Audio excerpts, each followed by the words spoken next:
কিভাবে অধিক সময় যৌন মিলন করবেন, তিনটি গুরুত্বপূর্ণ পদ্ধতি। মিলনে পুরুষের অধিক সময় নেওয়া পুরুষত্বের মূল যোগ্যতা হিসেবে গণ্য হয়। যে কোনো পুরুষ বয়সের সাথে সাথে মিলনের নানাবিধ উপায় শিখে থাকে। এখানে বলে রাখতে চাই, 25 বছরের কম বয়সী পুরুষ সাধারণত বেশি সময় নিয়ে যৌন মিলন করতে পারে না, তবে তারা খুব অল্প সময় ব্যবধানে পুনরায় উত্তেজিত হতে পারে। 25-এর পর বয়স যত বাড়বে, মিলনে পুরুষ তত বেশি সময় নেয়, কিন্তু বয়স বৃদ্ধির সাথে সাথে পুনরায় জাগ্রত হওয়ার ব্যবধানও বাড়তে থাকে। যৌন মিলনে অধিক সময় দেওয়ার পদ্ধতি সমূহ আলোচনা করা হলো।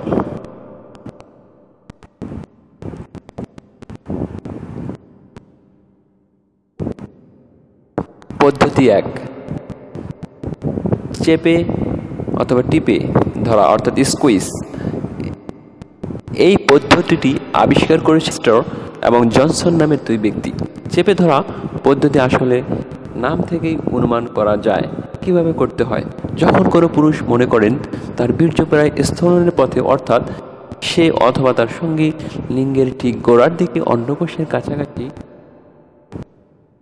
লিঙ্গের নিচের দিকে যে রাস্তা দিয়ে মূত্র বা বীর্য বহির্গামী হয়, সে শিরা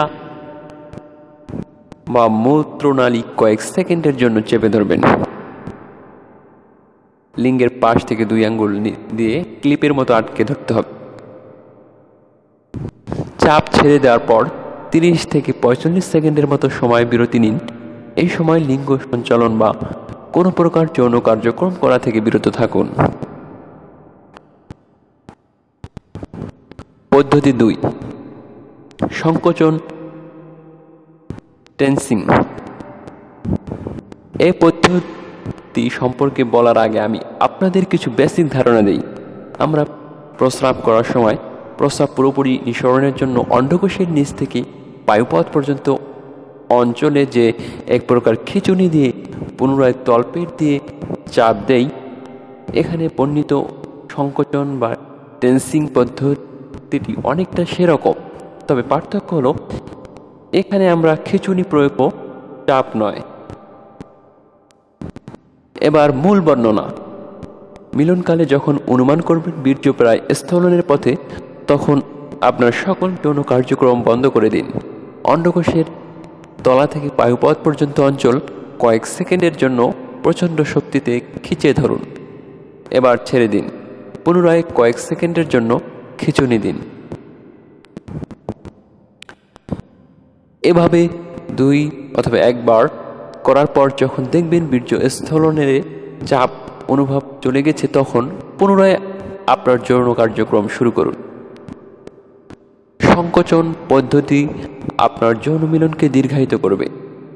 আবারও বলি, সব পদ্ধতির কার্যকারিতা অভ্যাস বা প্র্যাকটিসের ওপর নির্ভর করে, তাই প্রথমবার ফল পাওয়ার চিন্তা করা বোকামি হবে। পদ্ধতি 3, বিরাম টিজিং অথবা পজ অ্যান্ড প্লে। এই পদ্ধতিটি বহুল ব্যবহৃত। সাধারণত সব যুগল এই পদ্ধতির সহায়তা নিয়ে থাকেন।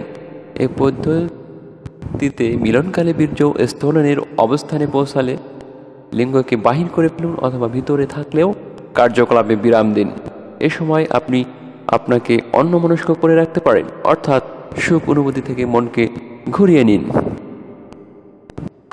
যখন অনুভব করবেন বীর্যের চাপ কমে গেছে, তখন পুনরায় শুরু করতে পারেন।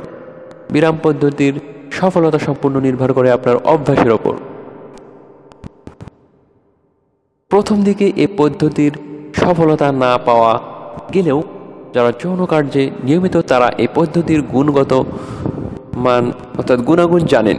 মনে রাখবেন, সব পদ্ধতির কার্যকারিতা অভ্যাস বা প্র্যাকটিসের ওপর নির্ভর করে, তাই প্রথমবারেই ফল পাওয়ার চিন্তা করবেন না। আমাদের ভিডিওগুলো থেকে যদি আপনার কিছু অজানা বিষয় জানা হয় বা সামান্যতম উপকার সাধিত হয়, তবে চ্যানেলটি সাবস্ক্রাইব, লাইক ও শেয়ার করবেন। ধন্যবাদ ভিডিওটি দেখার জন্য।